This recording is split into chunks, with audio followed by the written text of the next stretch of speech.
Allez, c'est parti. Alors, bonjour et bienvenue à tous dans ce nouveau webinaire. Aujourd'hui, on va parler d'évaluation des enseignements. Donc, c'est un petit peu différent de tous les autres cas d'usage qu'on a pu voir où c'était généralement des étudiants ou des enseignants qui allaient évaluer des productions.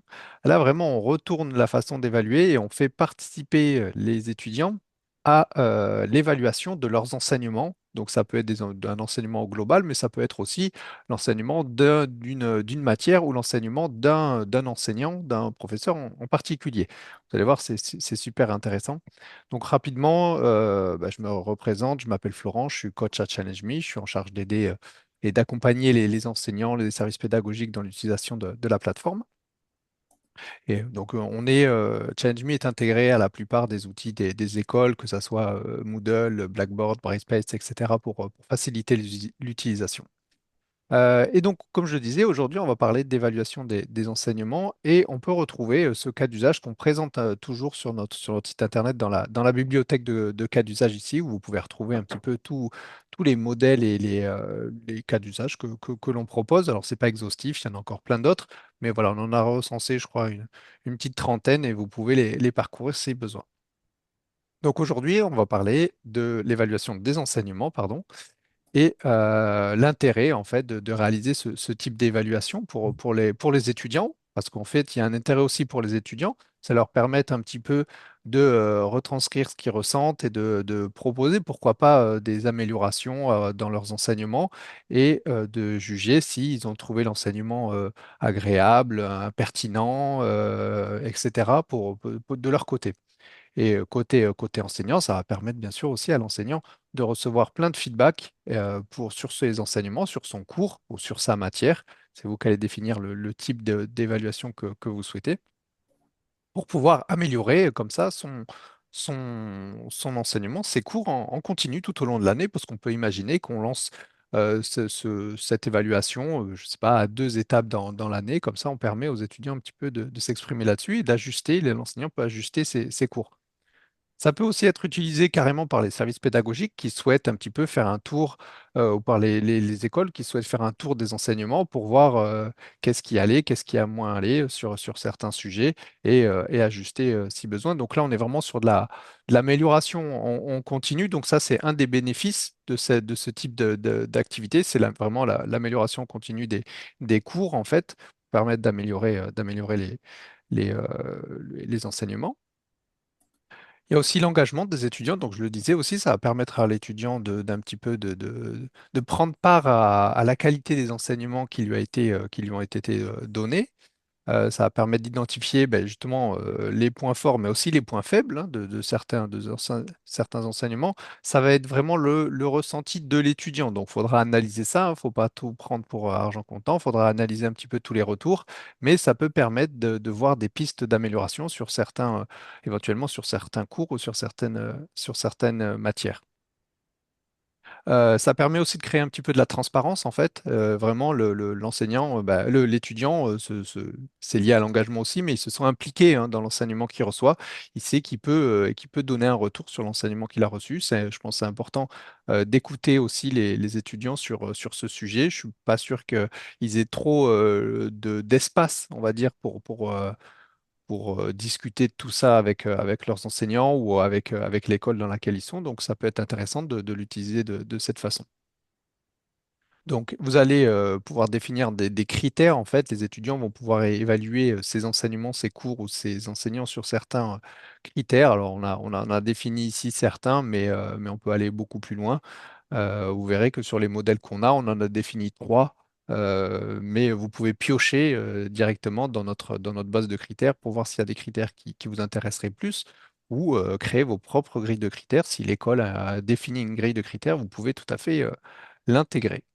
Alors, comment ça va fonctionner? Donc, sur la plateforme, vous verrez, il y a toujours ce système de phases où, en fait, dans une première phase, vous allez définir qui va être évalué. Donc, on va toujours définir la personne qui va être évaluée, enfin, le cours par une personne. Donc, on va inscrire une personne, donc un enseignant qui sera évalué.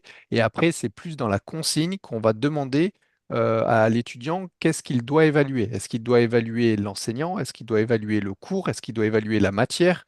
Ou est-ce qu'il doit évaluer l'enseignement global de cet enseignant? Donc ça va être quelque chose qui va être défini vraiment dans la consigne. Mais dans l'inscription du participant, ça va être vraiment l'enseignant qu'on va inscrire.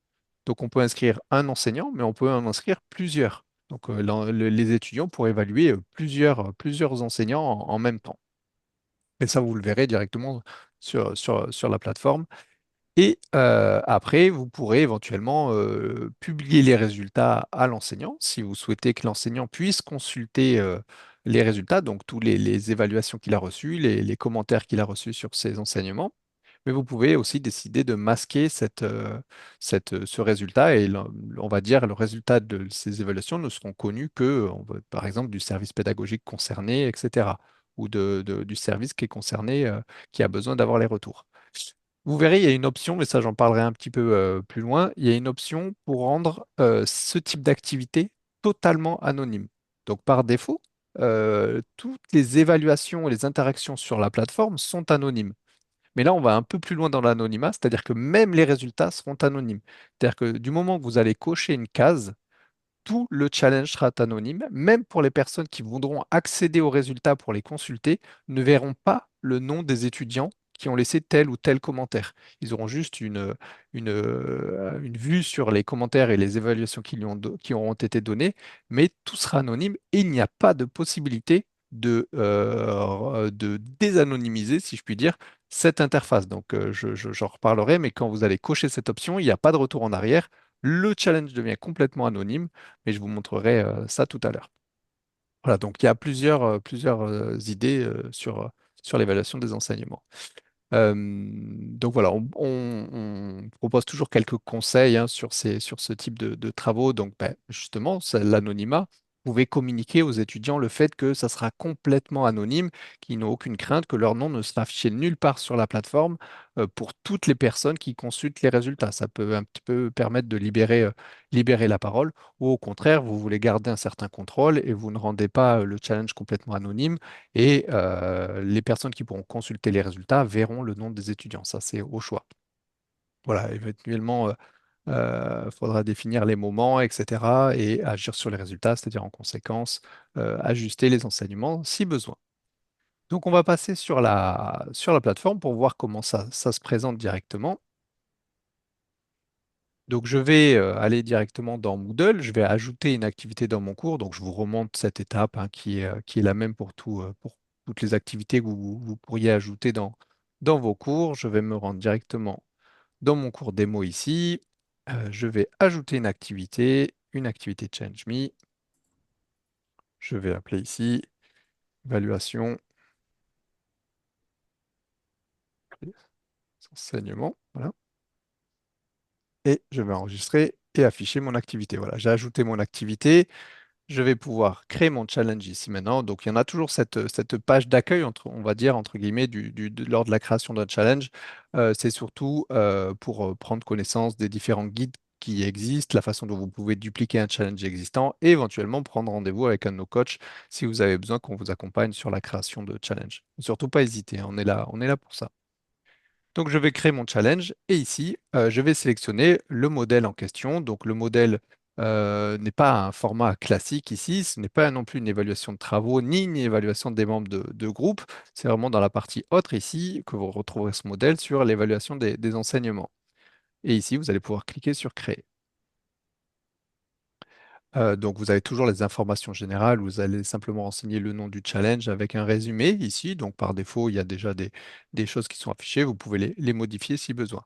Nous, on va vraiment se concentrer ici sur la gestion des phases et on va retrouver les 3 phases qu'il va falloir paramétrer pour ce type d'évaluation. Donc, la première phase, l'inscription des enseignants ou des cours. Ici, ça va être très simple. C'est comme je le disais tout à l'heure, on va simplement inscrire des enseignants donc, qui vont représenter leurs cours, leur matière ou leur enseignement. Donc, il suffit simplement de cliquer sur cette phase. Et en fait, la seule option qui va être, le seul paramétrage qu'il va falloir ajuster, c'est ici dans les participants. Tout le reste est facultatif. Vous n'avez pas besoin de le renseigner. Vous pouvez mettre des dates qui vont représenter à peu près la période d'enseignement, mais ça sera purement à titre informatif. Vraiment, la seule chose qu'il faut paramétrer, c'est les participants ici. Et ici, vous allez pouvoir inscrire le ou les enseignants concernés par cette évaluation. Donc, vous allez cliquer sur Inscrire individuellement. Alors par défaut, généralement, on inscrit des étudiants. Donc par défaut, l'interface est affichée sur les membres, sur les étudiants du cours. Mais ce qui vous intéresse, vous, c'est d'impliquer les enseignants. Donc les enseignants se trouvent dans la partie manager, hein. Ils sont managers de leur cours ici. Et ici, on va retrouver tous les enseignants qui font partie de ce cours. Donc je vais prendre, par exemple, mon ami Jean ici, qui va être l'enseignant concerné. Et les étudiants vont devoir évaluer Jean ici directement sur la plateforme. Donc voilà, je considère que c'est Jean, l'enseignant, qui sera évalué ici directement. Donc c'est la seule chose que j'ai à faire dans la partie inscription des enseignants ou des cours, c'est inscrire les enseignants qui sont impliqués dans cette évaluation. Ensuite, on va aller voir la partie évaluation ici. Donc, je vais pouvoir simplement définir les dates, à quel moment je souhaite que les étudiants évaluent leurs enseignements. Ici, important dans les consignes, alors on a déjà pas mal de consignes par défaut, etc. Vous pouvez les consulter, où on explique, on détaille un petit peu tout ce que l'étudiant va devoir faire, l'intérêt pour lui de réaliser cette évaluation, etc. Donc vous verrez, il y a pas mal de choses. Vous pourrez consulter ces consignes par défaut, vous pouvez les modifier si besoin. Voilà, je fais un petit résumé, mais voilà, on lui explique comment ça va fonctionner, éventuellement les différents critères qui vont être utilisés, le fait qu'il va pouvoir laisser un commentaire libre ici, que c'est anonyme, etc. Et qu'après l'évaluation, l'école va un petit peu analyser et pour ajuster les enseignements si besoin, etc. Donc je vous laisserai consulter ces consignes par défaut si besoin. Et ici, vous pouvez aussi ajuster si enfin, si l'évaluation, pardon, concerne un enseignant, une matière ou un cours, etc., bien spécifique. Il faudra bien le noter ici pour que l'étudiant, quand il évalue, il sait vraiment ce qu'on attend de lui et ce qu'il doit évaluer. Ensuite, on va aller voir les critères d'évaluation. Donc, comme je vous ai dit, pour l'instant, on en a mis trois par défaut. Vous pouvez tout à fait en ajouter. L'idée, c'est que ça soit au plus juste de ce que vous souhaitez. Et sur chacun des critères, l'étudiant pourra laisser un commentaire. D'ailleurs, il est même rendu obligatoire dans ce modèle par défaut. Mais vous pouvez désactiver le fait de demander à l'étudiant de laisser un commentaire de façon obligatoire si besoin. Voilà, ça, vous pouvez ajuster en fonction. Donc, les trois critères présentés sont la clarté des explications de son cours, l'engagement en classe et la pertinence du contenu. Voilà, donc à chaque fois, l'étudiant pourra noter ces critères-là de 1 à 10 étoiles. Vous pouvez tout à fait utiliser d'autres modalités d'évaluation, comme le fait de donner simplement un nombre, donc ça va ressembler plus à une note ici ou utiliser des options prédéfinies. Donc là, l'étudiant devra laisser sélectionner une valeur en correspondance aux critères qu'il est en train d'évaluer directement. Vous pouvez aussi regarder un petit peu dans notre base de critères s'il y a des critères qui vous intéressent pour ce type d'activité. Donc vous pouvez cliquer ici sur critères prédéfinis et là vous avez voilà, beaucoup de critères que vous pourrez. Alors, ils ne sont pas triés, donc il va falloir les consulter un petit peu un par un, mais vous avez pas mal de critères ici. Vous pouvez vous en inspirer ou sélectionner ce que vous souhaitez directement. D'ailleurs, l'école peut définir des critères et pour retrouver les critères qui ont vraiment spécifiquement été définis par l'école, vous pouvez cliquer sur cet onglet pour retrouver les critères de l'école qui auraient été définis pour l'ensemble des utilisateurs de la plateforme. Voilà, vous pourrez retrouver ça ici. Et si, en tant qu'utilisateur, vous avez créé votre propre grille de critères et que vous l'avez enregistré, vous pouvez retrouver vos propres critères ici. Donc là, sur mon compte, par exemple, j'en ai deux et je peux les réutiliser très rapidement si je souhaite. Voilà pour la partie critères. On a aussi le fait d'ajouter une collection de critères. Mm. Donc là, on a vu comment ajouter des critères un par un, mais vous pouvez tout à fait aussi ajouter des collections de critères qui vont être en rapport avec des cas d'usage. Alors, je ne sais pas si on a une collection qui va définir ce cas d'usage-là. Je ne crois pas. Voilà, pour l'instant, on n'a que, on va dire, voilà, 13 collections. Donc, on est en train de créer toutes ces collections que vous puissiez utiliser pour chacun des cas d'usage. Et quand vous ajoutez une collection, ça va vous ajouter les critères qui est en face de cette collection. Mais vous pouvez tout à fait modifier après, enlever un critère si besoin ou en ajouter un autre. C'est pas figé. Lorsque vous ajoutez une collection, ça vous ajoute simplement tous les critères associés à cette collection, mais vous pouvez tout à fait les modifier si besoin. Donc ça, c'est pour la partie critères. Oui, je vois qu'Agnès, vous avez une question. Oui, j'ai une question Oui, justement. Si on prend un critère, une collection de critères prédéfinis, oui, est-ce que on peut la modifier et la oui. réenregistrer sous une collection de critères personnels? Alors, pour modifier une collection de critères, ça va pas se faire ici directement dans le challenge. Vous avez un onglet ici Ouais, qui est Ah dans le oui, menu donc du coup, critères d'évaluation. ouais, Et ici, vous avez toute la gestion des critères. Donc là, par exemple, vous pourrez prendre une collection, la dupliquer, la d'accord, modifier, la ok. enregistrer. Et là, vous pourrez la retrouver non pas dans la collection Challenge Me, mais dans vos collections Ça ici où marche. vous pouvez retrouver. Voilà. Merci. Mais vous pouvez tout à fait réutiliser une collection existante. Donc voilà pour les critères. Vous allez pouvoir définir différentes options pour les étudiants. Donc, ce qui va être surtout important ici, c'est le nombre d'évaluations à réaliser. Donc, si vous avez un seul enseignant qui est impliqué, qui est à évaluer, vous allez mettre un. Mais si vous ajoutez ici, dans la phase d'inscription des enseignants ou des cours, plusieurs enseignants, il va falloir ajuster ce nombre pour mettre le nombre d'enseignants concernés pour que les étudiants puissent évaluer tous les enseignants qui sont inscrits.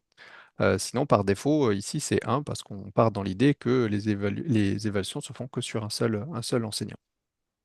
Donc, pensez bien à ajuster ce paramètre lorsque vous créez des évaluations. Dans la partie participants, vous allez simplement pouvoir ajouter tous les étudiants du cours directement. Donc, vous pourrez cliquer ici sur inscrire individuel et voilà, Alors, moi, j'en ai que deux parce que c'est un cours de test où il n'y a pas grand monde, mais dans l'idée, même si vous en avez une centaine ou une cinquantaine d'étudiants, vous pouvez ici tous les sélectionner directement et les inscrire. Et c'est tous ces étudiants qui viendront évaluer les enseignants qui ont été inscrits dans la phase précédente. Donc voilà, c'est tout pour la partie ici participants. Et à la fin, alors quelque chose d'important, c'est les résultats. Alors la phase calcul des scores, c'est pas vraiment le bon mot, c'est plutôt l'affichage des résultats ici pour ce type d'évaluation. Alors, je pense qu'on va modifier ça et vous allez définir si vous souhaitez que les enseignants qui ont été inscrits puissent consulter les évaluations qu'ils ont reçues de la part de leurs étudiants. Par défaut, c'est masqué, c'est-à-dire que les enseignants ne pourront pas consulter ici les résultats de leur enseignement, mais vous pouvez décider de dire, bon, bah oui, je souhaite afficher les enseignants et je vais dire, bah, par exemple, les enseignants pourront consulter tous les feedbacks qu'ils ont reçus uniquement ou bon, le détail des notes en plus. Donc, chaque enseignant verra le détail de toutes les évaluations qu'il a reçues. Ça, voilà, c'est libre à vous. Vous pouvez éventuellement aussi, donc c'est à l'opposé de ce que je disais tout à l'heure, c'est lever l'anonymat, hein. C'est vraiment l'enseignant, si vous cochez cette case, verra le nom des étudiants qui ont laissé tel commentaire, telle note, etc. Donc, mais par défaut ici, c'est anonyme. Oui, Agnès? Alors, votre micro est coupé, je ne sais pas si c'est Oui, volontaire. oui. Oui, pardon. Moi, j'ai une question. En fait, non, il peut y avoir un cas de figure où il y a un enseignant qui n'a pas le même rôle que les autres enseignants parce il est superviseur de module. Oui, Donc, il se peut que dans un cours, il y ait un enseignant superviseur de module et plusieurs enseignants qui sont associés à ce cours-là. oui. Et est-ce qu'il y a des rôles différents prévus ou parce que par rapport à l'anonymat et tout ça, je sais pas. Alors non, il n'y a pas de rôle prévu, mais ce que je disais justement tout à l'heure, vous pouvez, alors ça va vraiment sur un challenge, ça va être binaire, on va dire, ça va être Ouais, ou c'est anonyme ou ça l'est pas. ouais, Ça va ça j'ai pas être compris, ouais. anonyme selon certains rôles, effectivement. Oui, et après, la question, c'est euh, en fait, ce qui serait bien, c'est que le superviseur module puisse voir tout, toutes les évaluations, enfin, suivant le type Oui, d'évaluation, hein, il y a peut-être des choses où il ne faut pas que ce soit vu, mais si c'est des choses qui sont très générales sur l'enseignement, en fait, il serait bien qu'ils puissent voir ce qui a été fait par rapport aux autres enseignants, mais pas forcément que les autres enseignants puissent voir ce qui a été fait pour tous les enseignants. Est-ce que oui. ça, c'est Alors, possible ou pas? sur le fonctionnement de la plateforme, on peut inscrire une personne en tant que manager de plusieurs Ouais, challenges. ouais. Après, ça va dépendre aussi, vous utilisez Moodle ou pas dans votre Oui, oui, oui, oui, école? non, on Ouais. utilise Alors, Moodle. du coup, une personne qui a le rôle au moins enseignant pourra accéder à tous les challenges du cours dans lequel Ouais, il est intégré. Mais là, par contre, il n'y a plus de notion de rôle, c'est-à-dire ouais, ouais. qu'un Bon, c'est superviseur pas ou un grave, hein. enseignant, voilà. Après, on peut aussi se dire que c'est intéressant d'avoir la notation de tout, même si on voit pas, on sait pas qui a Voilà. reçu quoi. Mais on Et voit tout. puis, Voilà. on prend. On pr- ce ce qui est compliqué, c'est si on a son propre, si son propre cas et au moins visible que pour soi et qu'après on voit tous les autres, ça permet un peu de deviner d'où viennent les autres erreurs si c'est pas si c'est ça vient pas de nous. Oui, tout à fait. C'est ça. Ouais. Ok. Bon, c'est déjà bien, hein, de toute façon. Ok. Alors Ok. justement, ça me permet de rebondir sur la question de l'anonymat. Là, vraiment, je parle du fait de consulter les scores, enfin les résultats, pardon, en phase de résultats. Donc, lorsque le challenge est terminé, on va définir une date et à ce moment-là, les résultats seront disponibles pour les personnes qui auront été évaluées. Et tout à l'heure, je parlais d'une option bien spécifique. Donc, on va retrouver cette option dans les informations générales ici. Et c'est l'option anonyme pour les managers. Donc, par défaut, comme je disais, si je veux consulter le suivi de mon activité ici, je vais pouvoir avoir le nom des étudiants qui sont impliqués, le nom de l'enseignant. Dans la phase de résultat, je vais pouvoir voir l'enseignant ici, la note qu'il a reçue, etc., sur les évaluations données par les étudiants. Mais, donc, comme vous voyez, ce n'est pas anonyme dans le suivi de l'activité. Mais si je clique ici sur anonyme pour les managers, ça va rendre le challenge totalement anonyme pour tout le monde, même pour nous côté Challenge Me, hein. C'est vraiment, si je clique ici et il n'y a pas de retour en arrière, alors je vais le faire et je ne pourrai pas revenir en arrière. Si je clique ici, voilà, on me dit attention, le challenge sera totalement anonyme et là, plus personne ne pourra voir les noms associés aux évaluations qui ont été réalisées. Donc là, je confirme. Et ici, maintenant, c'est grisé, hein. Je peux cliquer, je ne peux pas revenir en arrière. Et si je vais dans le suivi de l'activité ici, alors vous voyez, je dis une bêtise, mais là, je pense qu'il faut que je refresh, mais normalement, c'est anonyme pour tout le monde. Bah, vous voyez, je dis une bêtise, mais normalement, c'est comme ça que ça fonctionne. Alors, ça m'a permis de retrouver une erreur. L'idée, c'est qu'en fait, on peut anonymiser cette page ponctuellement si on veut la présenter à des étudiants ou à des enseignants, etc. L'idée, c'est que ça se présente de cette façon et que toute l'interface ici soit complètement anonyme et que je n'ai pas plus du tout le nom des étudiants affichés. Je verrai anonyme 0, 1, 2, etc. Et donc, comme ça, je pourrais voir toutes les notes, les évaluations qui ont été données, mais je ne pourrais pas y associer de nom. Je pense qu'en fait, là, c'est pas encore anonyme parce qu'en fait, le challenge est en brouillon, il n'a pas démarré et donc l'option n'est pas est activée au moment où je démarre, où le challenge démarre Mm. directement. Je pense que c'est pour ça que je ne l'ai pas ici. Ouais, je pensais ça. Et puis, il faut que ce soit fait en amont, en fait. Si c'est Voilà. fait après coup, ça peut Bah, pas. ouais, Oui, est-ce que ça peut être fait si une ça fois peut qu'on être a fait. démarré? Oui, Une oui, fois ça qu'on peut a être fait démarré? après coup, mais je pense qu'il faut que le challenge soit pas lu en brouillon et soit en Oui. phase de démarrage, effectivement. Voilà, mais tout à fait. Et là, du coup, si je veux revenir en arrière et je veux bon, voilà, c'est l'option qui n'a pas été pris en compte. Ici, je vais peut-être tout simplement oublié de cliquer sur enregistrer, hein, c'était peut-être ça. Effectivement, c'était tout simplement ça. Voilà, j'ai Mm. tout simplement oublié de cliquer sur enregistrer. Et donc là, vous voyez que le côté anonymisé est coché et grisé aussi. Je ne peux pas revenir en arrière. Et ici, tout est anonyme. J'ai beau cliquer, je ne verrai pas le nom. Il n'y a plus nulle part le nom de l'étudiant qui est affiché. Mais cette option peut être affichée, comme vous le disiez, après coup. Ponctuellement. Donc voilà, vous pouvez, alors pas ponctuellement, parce qu'il n'y a pas de revenir en arrière, mais elle peut être affichée durant la vie du challenge à n'importe quel moment. Voilà pour cette partie un petit peu particulière de ce type d'activité. Et ici, comme je le montrais, ici dans le suivi de l'activité, ici, vous allez pouvoir voir de façon anonyme ou non l'ensemble des étudiants avec le nombre d'évaluations qu'ils ont réalisées. S'ils avaient par exemple plusieurs enseignants évalués, vous verrez le nombre d'évaluations réalisées. Et quand vous cliquez ici sur ces évaluations, pardon, vous retrouverez toutes les évaluations que cet étudiant a données à ses enseignants ici directement. Mm. Et dans la partie phase de résultat, alors qui sera certainement renommée, hein, qui n'est pas vraiment le calcul des scores, ici vous verrez dans les notes globales la note reçue. L'idée c'est que vous ayez pas tous les étudiants, mais uniquement les personnes qui ont reçu des évaluations. Donc il n'y aura que l'enseignant. Ici pour l'instant personne n'a reçu d'évaluation, mais l'idée c'est que il n'y ait que l'enseignant qui reçoive des évaluations. Ça vous évite, ça vous filtre la liste en fait. Ça vous évite d'avoir la liste avec tous les étudiants ici, puisque les étudiants ne recevront pas d'évaluation, c'est uniquement l'enseignant. Et ici, vous retrouverez ici la note globale, hein, la note, la moyenne de l'enseignant qui l'a reçue. Et vous aurez en cliquant dessus le détail directement de toutes les évaluations qu'il a reçues. Voilà pour cette partie. Et après, ça peut être analysé vous avez aussi cette vue directement par critère ici directement, si je reviens sur la phase de résultat, mais uniquement sur la phase des enseignements. Hop, je peux voir la moyenne par critère et ici, je verrai les moyennes qu'il a reçues sur chacun des critères.